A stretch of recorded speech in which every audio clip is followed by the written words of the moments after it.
तैयारी start. Canada से अपने राजनयिकों को बुलाने के साथ ही उसके उच्चायुक्त को भारत छोड़ने का आदेश देकर भारत ने जैसे को तैसा वाली कहावत चरितार्थ करते हुए सराहनीय और सख्त संदेश देने वाला कदम उठाया है। जाहिर है कि दोनों देशों के बीच रिश्तों में फिर से खटास नजर आने लगी है। कनाडा पिछले लंबे समय से अनर्गल आरोप लगाकर अंतर्राष्ट्रीय जगत में भारत को बदनाम करने पर तुला है।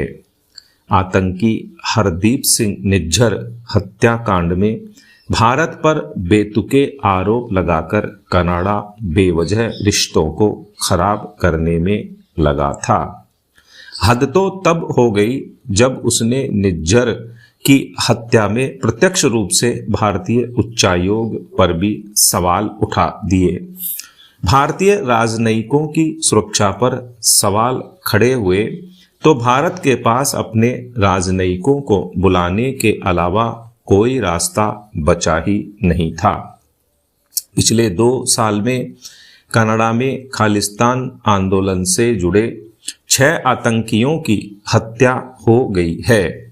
कनाडा आपसी रंजिश में मारे गए इन आतंकियों की मौत का ठीकरा भी भारत पर फोड़ रहा है।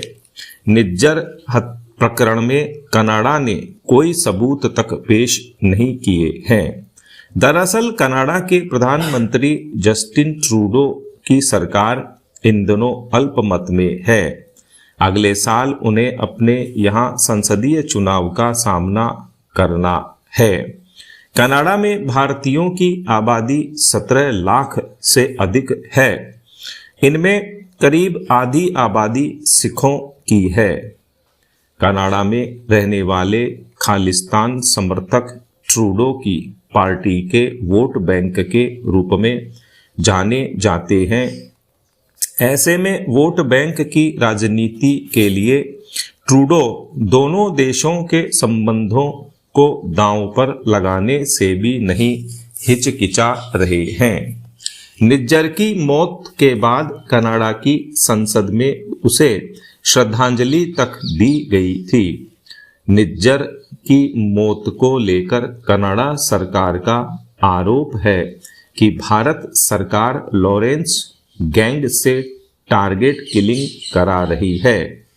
अहम सवाल यह नहीं है कि भारत के बारे में कनाडा क्या आरोप लगा रहा है, बल्कि अहम सवाल यह है कि आखिर कनाडा भारत पर दबाव बनाने के बारे में सोच भी क्यों रहा है।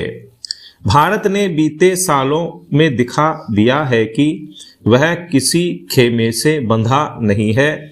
भारतीय प्रधानमंत्री नरेंद्र मोदी एक तरफ रूस यात्रा पर भी गए तो उन्होंने यूक्रेन जाने का साहस भी दिखाया। कनाडा में यदि आतंकी मारे जा रहे हैं तो उनके हत्यारों का पता लगाना कनाडा सरकार की जिम्मेदारी है। बिना सबूतों के सिर्फ आरोप लगाकर माहौल खराब करने से कनाडा को कुछ हासिल होने वाला नहीं है।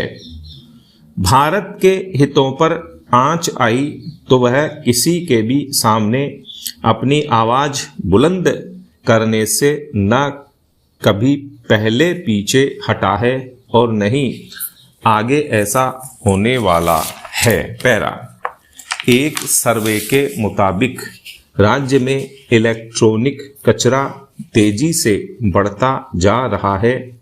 हर साल प्रदेश में 1 लाख टन से ज्यादा ई कचरा जमा हो रहा है, लेकिन रिसाइकिल के लिए 31,000 टन भी नहीं पहुंच पा रहा।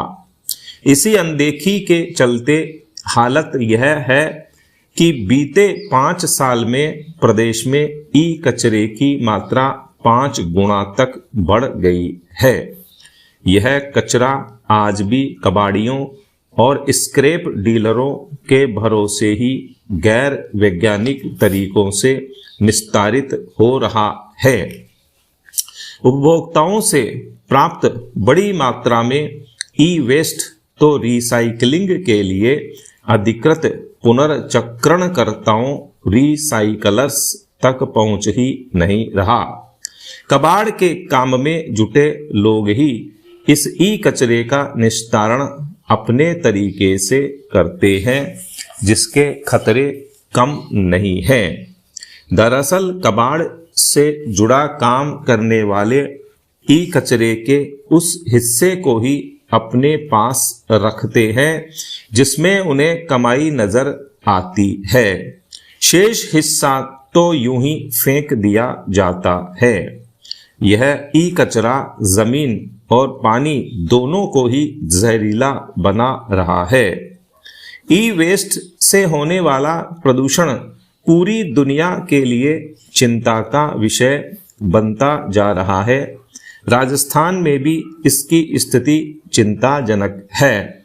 सरकारी सिस्टम में जो कचरा रिसाइकिल के लिए आ रहा है, उससे कहीं अधिक ई वेस्ट उत्पादित हो रहा है। इसके संग्रहण और निस्तारण के संसाधन नहीं बढ़ रहे हैं। हालात यह है कि जोधपुर, उदयपुर, कोटा और बीकानेर सहित कई शहरों में ई वेस्ट का न तो निस्तारण हो रहा है और न ही उनका कोई कलेक्शन पॉइंट है। यह हालात तब हैं जब राजस्थान में 2 साल पहले ई वेस्ट मैनेजमेंट नीति भी जारी की जा चुकी है। इस पर गंभीरता से अमल नहीं हो रहा है। महज 6 जिलों में ही राज्य प्रदूषण नियंत्रण मंडल की ओर से अधिकृत ई कचरे की रिसाइकलिंग, रिफर्बिशिंग और डिसमेंटल करने की सुविधा उपलब्ध है। कई शहरों में तो यह वेस्ट इकट्ठा करने के लिए सत्यापित कलेक्शन सेंटर तक नहीं है।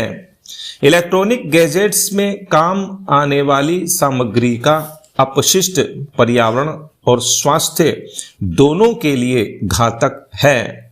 ई वेस्ट में सीसा, cadmium, mercury, polychlorinated biphenyl, brominated flame retardants, arsenic, asbestos व निकल जैसे खतरनाक रसायन होते हैं। प्रदूषण नियंत्रण मंडल खुद मानता है कि स्क्रैप डीलर और कबाड़ी नेटवर्क घर घर संग्रह में पारंगत हैं, लेकिन उनकी प्रसंस्करण तकनीक ठीक नहीं है। स्टॉप।